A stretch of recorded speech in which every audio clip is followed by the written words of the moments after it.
Hello friends, कैसे हैं सभी लोग। दोस्तों, कैसी चल रही है DED-SC IDD first year exam preparation. दोस्तों, तो बहुत ही कम समय बचा हुआ है हमारे पास प्रिपरेशन के लिए। तो दोस्तों, most important topics and unit से रिलेटेड हम कुछ क्लासेस आजकल कर रहे हैं। तो अब तक हमने 4 क्लासेस अपलोड कर चुके हैं। आज क्लास हमारी 5 होगी, है ना, और कोर्स 5 पर ही बात करेंगे। ठीक है, आज की जो क्लास है क्लास 5 है आज, यानी कि 5वीं क्लास है। इससे पहले हम 4 क्लास कर चुके हैं और आज बात करेंगे DED-SC IDD first year exam preparation में हम कोर्स 5 पर, यानी कि पेपर 5 या कोर्स 5 पर बात करने वाले हैं। ठीक है, देखिए दोस्तों, ये जो अब तक के जो हमारे कुछ अब तक हमने course first, second, third, fourth जो किए थे, वो ऐसे थे कि अब तक जो चेंज नहीं हुआ था सिलेबस, जो बहुत सालों पुराना एक जैसा सिलेबस चला आ रहा था, तो उसमें कोई चेंजेस नहीं था। टॉपिक्स आगे पीछे थे, लेकिन क्या था कि बहुत सारा मटेरियल उनका मिलता गया। लेकिन अब क्या है ना, कोर्स 5 में और 6 में आपका बहुत सारा चेंज है, जिसमें नए टॉपिक ऐड किए गए हैं।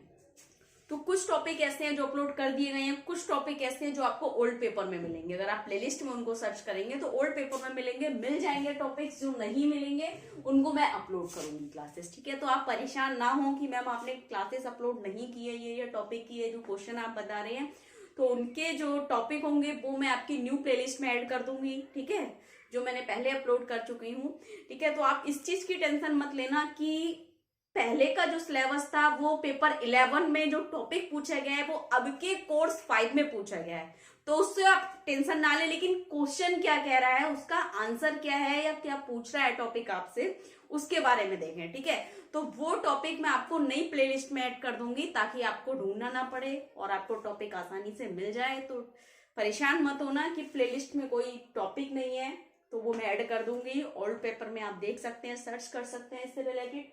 चलिए स्टार्ट करते हैं आज का कोर्स 5 पर बात करते हैं। कोर्स 5 में मोस्ट इंपोर्टेंट यूनिट्स कौन से हैं और टॉपिक कौन से हैं।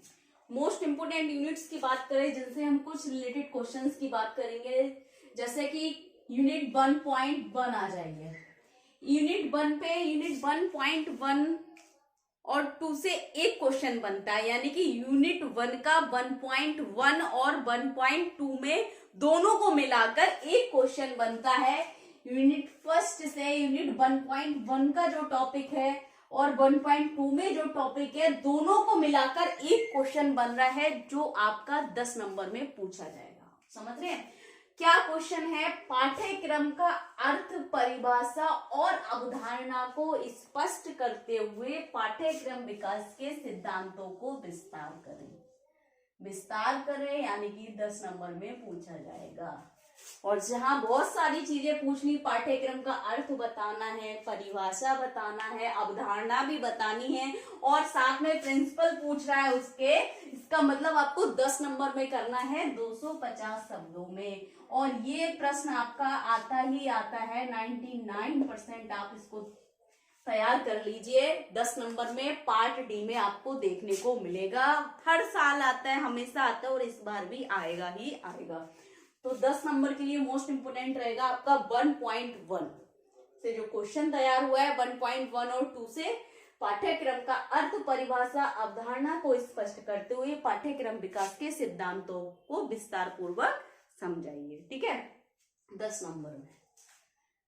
यूनिट 1.3 से देखिए क्या क्वेश्चन है। पाठ्यक्रम के प्रकार लिखिए। 5 नंबर के लिए वेरी वेरी मोस्ट इंपोर्टेंट है। पार्ट डी वो सी के लिए, और आएगा ही आएगा। बहुत ही ज्यादा मोस्ट इंपोर्टेंट टॉपिक है। पाठ्यक्रम के प्रकार क्या हैं और उन प्रकारों को, सारे पाठ्यक्रम के प्रकार आपने सब एक एक बारी बारी लिखने हैं, उनके बारे में एक्सप्लेन भी करना है। ठीक है ना, 150 शब्दों में आपने इनको लिखना है। तो ये आना ही आना है आपका 5 नंबर के लिए। बहुत ही ज्यादा मोस्ट इंपोर्टेंट है। पाठ्यक्रम के प्रकार, ये सारा आपको क्लासेस मिल जाएंगी। अगर मैं ओल्ड पेपर की बात करूं, पहले तो मैं आपको ऐड कर दूंगी जो टॉपिक है मेरे। इस पेपर को अगर ओल्ड सिलेबस के अकॉर्डिंग देखा जाए, जो आईडी में जो था आपका, ठीक है, वो पेपर 9 था आपका। ये पेपर 9 था, करिकुलर स्ट्रेटजीज। पेपर 9 जो ओल्ड पेपर आईडी का जो था, सिलेबस जो था, उसमें पेपर 9 में आपको ये सारा दे रखा था जो आज हम कर रहे हैं कोर्स 5 में। ठीक है, तो आप अगर पेपर 9 की आप प्लेलिस्ट देखेंगे आईडी की, तो उसमें आपको ये सारे टॉपिक पूरे अच्छी तरीके से एक्सप्लेन मिलेंगे, ठीक है ना। तो आप उसमें देख सकते हैं। पहले तो मैं आपको ऐड कर दूंगी, ढूंढने की जरूरत नहीं होगी। अगर आपको दिक्कत हो रही है तो पेपर 9 में आप देखकर जा सकते हैं, ठीक है। 1.4 देखिए, पाठ्यक्रम परागमन के दृष्टिकोण की व्याख्या कीजिए, यानी कि करिकुलम ट्रांजैक्शन के अप्रोचेस को आपने एक्सप्लेन करना है, यानी कि पाठ्यक्रम परागमन क्या है उनकी व्याख्या करनी है, एक्सप्लेन करना है। तो ये भी 5 नंबर में आपसे पूछेगा।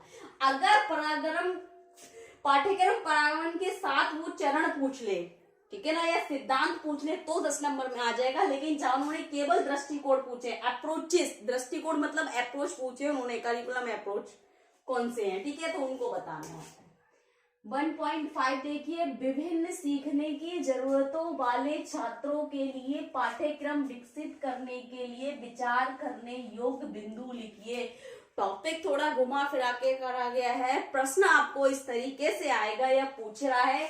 ये इस प्रश्न का पूछने का मतलब ये है कि विभिन्न सीखने की जरूरतों वाले छात्र, यानी कि जो छात्र बहुत सारी विधियों से सीखते हैं, ठीक है ना, जिनका अलग अलग डिफरेंस टाइप होता है लर्निंग का, तो क्या कह रहे हैं कि विभिन्न सीखने की जरूरतों वाले छात्र जो, यानी कि एक प्रकार से चाहे वो आपको एलडी पूछ सकते हैं, लर्निंग डिसेबल्ड पूछ सकते हैं, इंटेलेक्चुअल डिसेबल्ड पूछ सकते हैं, विजुअल इंपेयरमेंट पूछ सकते हैं, ठीक है, हियरिंग इंपेयरमेंट पूछ सकते हैं, यानी कि कोई भी स्पेशल नीड चिल्ड्रन को आप एक वो दे देंगे आपको, और उनके बारे में आपको बताना होगा कि पाठ्यक्रम विकसित करने के लिए ऐसे कौन कौन से महत्वपूर्ण तत्व हैं या बिंदु हैं, उन बिंदुओं को आपने लिखना होगा। और ये कम से कम 10 नंबर में आपको पूछा जाएगा, ठीक। ये टॉपिक भी आपको ओल्ड प्लेलिस्ट में भी मिल जाएगा पेपर 9 में, और मैं इसको ऐड भी कर दूंगी आपका कोर्स 5 में, ठीक है। यूनिट 2 पर चलिए। 2.1 में देखिए क्वेश्चन, पाठ्यक्रम मॉडल और विभिन्न शैक्षणिक व्यवस्थाओं में उनका क्या अनुप्रयोग है। पाठ्यक्रम मॉडल का मतलब आप समझ रहे हैं, करिकुलम मॉडल्स पूछे उन्होंने, करिकुलम मॉडल्स कौन कौन से हैं, और कह रहे हैं कि उनका एजुकेशन में क्या रोल है। करिकुलम मॉडल्स का उनका क्या यूज है या उनका क्या रोल है, तो ये 5 नंबर में पूछा जाएगा आपका प्रश्न, ठीक है। पार्ट सी के लिए मोस्ट इंपोर्टेंट रहेगा। 2.1 में एक क्वेश्चन और है, पाठ्यक्रम विकास में प्रौद्योगिकी की क्या भूमिका है, यानी कि करिकुलम डेवलपमेंट में आपकी जो टेक्नोलॉजी है उसका क्या रोल है, आपको उसके बारे में बताना है। तो 5 नंबर के लिए वेरी वेरी मोस्ट इंपोर्टेंट है आपका ये क्वेश्चन भी, पार्ट सी के लिए, ठीक। 2.2 आ जाइए, पाठ्यक्रम विकास में शिक्षक की क्या भूमिका है, यानी कि करिकुलम डेवलपमेंट में आपने टीचर का रोल बताना है कि उसका क्या रोल है या उसकी क्या भूमिका है। 5 नंबर में ये पूछा जाएगा, ये सभी 5 नंबर के क्वेश्चन है इसमें, ठीक। 2.4 देखिए, उच्च समर्थन विशेष आवश्यकताओं वाले छात्रों के लिए पाठ्यचर्या विकास का क्या महत्व है। प्रश्न आपको इस तरीके से भी पूछा जा सकता है कि विशेष आवश्यकता वाले बच्चों के लिए पाठ्यक्रम का क्या महत्व है, पाठ्यचर्या का क्या महत्व है, पाठ्यक्रम विकास का क्या महत्व है, उसको बताना है आपने, ठीक है। तो ये भी 5 नंबर में पूछेगा। एक चीज ध्यान रखना, इस प्रश्न में कोई एक डिसेबिलिटी डाल सकते हैं, जैसे उच्च समर्थन लिखा है ना, ये उच्च समर्थन या विशेष आवश्यकता वाले बच्चे, यहाँ पर वो इंटेलेक्चुअल डिसेबल डाल देगा, ठीक है, जैसे मैंने आपको भी बताया विजुअल इंपेयर डाल देगा, या आपको स्पेसिफिक लर्निंग डिसेबल कोई भी एक कंडीशन आपको दे देंगे, उनके बारे में बताएंगे कि छात्रों के लिए पाठ्यचर्या विकास का क्या महत्व है, ठीक है, उनकी क्या इंपोर्टेंस है आपको लिखनी होगी, ठीक। यूनिट 3 पर आ जाइए दोस्तों। यूनिट 3 पे देखिए 3.1, एएसडी बच्चों के लिए पाठ्यक्रम विकास में परिप्रेक्ष्य लेना और कार्यकारी कामकाज से आप क्या समझते हैं। ये टॉपिक मोस्ट इंपोर्टेंट है, 10 नंबर में पूछा जा सकता है, ठीक है। अगर वो एक पूछेगा या तो परिप्रेक्ष्य पूछेगा या कार्यकारी कामकाज के बारे में, तो 5 नंबर पूछेगा, लेकिन 10 नंबर में पूछा जा सकता है। यहाँ पर ईएसडी कर दिया है, हो सकता है कोई और भी कंडीशन आपके सामने रखी जा सकती है। 3.2 देखिए, संचार कौशल क्या है, कम्युनिकेशन स्किल्स क्या है, उसके बारे में आपने बताना है। 3.5 में पूछा है स्वयं वकालत क्या है, सेल्फ एडवोकेसी के बारे में पूछा है।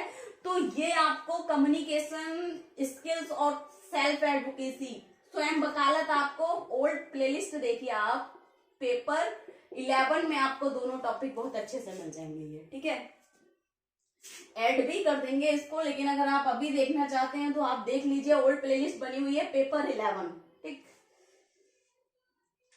4.1 देखिए, यूनिट 4 पर आ जाइए। बौद्धिक विकलांग छात्रों में व्यक्तिगत और सामाजिक कौशल विकसित करने के लिए शिक्षा रणनीतियां लिखिए। 10 नंबर में पूछा जा सकता है। बौद्धिक विकलांग छात्रों में व्यक्तिगत और सामाजिक कौशल विकसित करने की क्या क्या शिक्षा रणनीतियां हैं, एजुकेशनल स्ट्रेटजीज पूछी है उन्होंने, उनको लिखना है आपने। 10 नंबर में मोस्ट इंपोर्टेंट है। अब एक चीज याद रखिए दोस्तों, इसमें से जो क्वेश्चन 10 नंबर में, एक तो 99% आपको 1.1 और 2 देख लीजिए, ठीक है, मोस्ट इंपोर्टेंट हो गया, वेरी वेरी मोस्ट इंपोर्टेंट। 4.1 देख लीजिए, ये 2 क्वेश्चन में से एक क्वेश्चन आपको देखने को मिल जाएगा, दोनों ही बहुत ज्यादा मोस्ट इंपोर्टेंट है, ठीक है।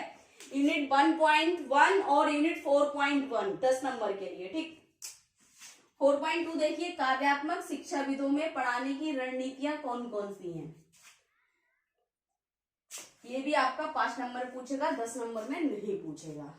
4.2 से आपको एक क्वेश्चन और देखने को मिल सकता है, बौद्धिक विकलांग छात्रों के लिए पाठ्यक्रम सामग्री और प्रक्रिया अनुकूलन के तरीके लिखिए।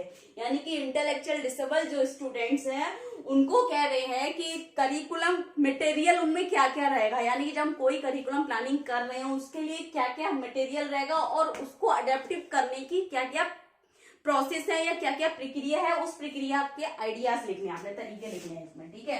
तो ये 5 नंबर में आएगा। अगर 10 नंबर में आएगा तो वो कहेगा करिकुलम अनुकूलन की प्रक्रिया को विस्तार करें, ठीक है, ध्यान रखना इस चीज को।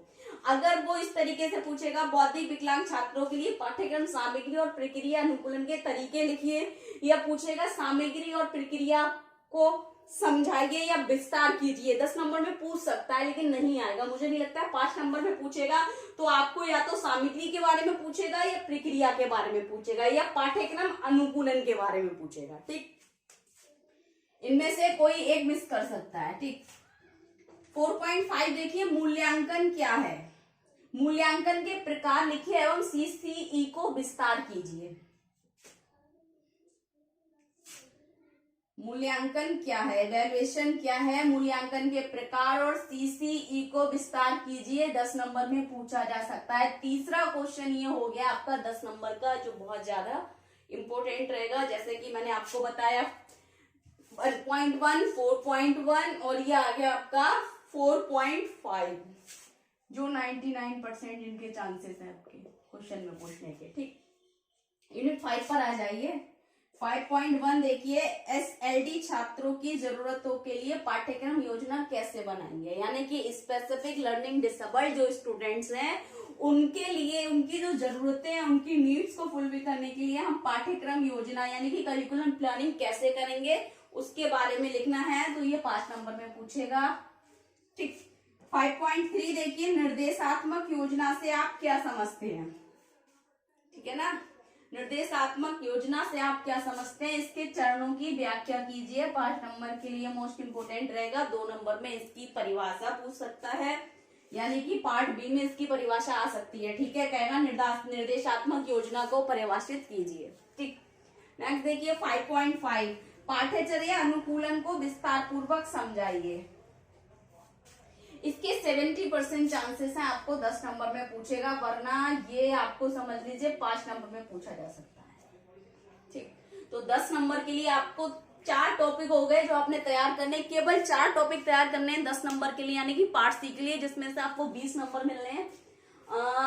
एक तो आपका हो गया 1.1, दूसरा आपका हो गया दूसरा 3.1 हो गया आपका, नहीं 1.1 हो गया 10 नंबर का, और 1.5 हो गया, और यह आ गया 4.1, बौद्धिक विकलांग छात्रों के लिए व्यक्तिगत और सामाजिक कौशल विकसित करने की जो शिक्षा रणनीतियां 3 ये हो गया। चौथा आपका ये हो गया मूल्यांकन से आप क्या समझते हैं, यानी कि 4 क्वेश्चन आपको 10 नंबर के लिए तैयार करने हैं, ठीक है। 5 नंबर में मैंने आपको बहुत सारे बताए हैं। 5 नंबर में अगर मैं बात करूं बहुत ही ज्यादा मोस्ट इंपोर्टेंट, इसमें से भी अगर हम सिलेक्ट करते हैं तो आपका एक तो यह आ गया पाठ्यक्रम के प्रकार, हो सकता है आपको पाठ्यक्रम के प्रकार वो 10 नंबर में इसी में पूछ ले, यानी कि यूनिट 1.1, 2, 3 को एक ही में मिक्स कर दे 10 नंबर में। पाठ्यक्रम का अर्थ, परिभाषा और प्रकार को स्पष्ट करते हुए या अवधारणा को स्पष्ट करते हुए पाठ्यक्रम विकास के सिद्धांतों की विवेचना करें या विस्तार करें। पूछ सकता है, अगर नहीं पूछेगा तो 5 नंबर में आपका ये भी इंपोर्टेंट है। पाठ्यक्रम के प्रकार यानी कि 1.3, और उसके बाद आ जाएगा 1.5 आपका दूसरा क्वेश्चन, बहुत ज्यादा नहीं, ये नहीं है। उसके बाद आप आ जाइए पाठ्यक्रम विकास में शिक्षक की भूमिका क्या है, एक ये बहुत, यानी कि 2.2 मोस्ट इंपोर्टेंट रहेगा 5 नंबर में। और उसके बाद आपका आ जाएगा 3.5 सेल्फ एडवोकेसी क्या है इसके बारे में। और उसके बाद आ जाएगा आपका 4.2 काव्यात्मक शिक्षाविदों को पढ़ाने की रणनीतियां कौन कौन सी हैं, ये आ जाएगा। नेक्स्ट आ जाएगा आपका 5.1 एसएलडी छात्रों की जरूरतों के लिए पाठ्यक्रम योजना कैसे बनाएंगे या पाठ्यचर्या अनुकूलन को विस्तार कीजिए। ठीक है, ये आपके 6 क्वेश्चन जो हो जाएंगे 5 नंबर के लिए मोस्ट इंपोर्टेंट रहेंगे। तो जिसमें आपको 4 क्वेश्चन करने होते हैं, आप 6 प्रिपेयर कर लीजिए, 4 आपको मिल ही जाने हैं देखने को। बाकी इसके अलावा अगर आपका पार्ट ए और पार्ट बी रह रहा है तो उसके लिए बहुत जल्द हम आपको मोस्ट इंपोर्टेंट क्वेश्चंस कराएंगे, इसमें रिवीजन भी होगा। इसके अलावा अगर आपको कुछ समझ नहीं आ रहा है, कुछ डाउट लग रहा है या कुछ पूछना है तो कमेंट बॉक्स में जाके कमेंट करें। ज्यादा से ज्यादा वीडियो लाइक करें, चैनल को सब्सक्राइब करें, बेल आइकन को प्रेस करें ताकि नेक्स्ट आने वाली क्लास आप तक पहुंचती रहे। दोस्तों थैंक यू सो मच।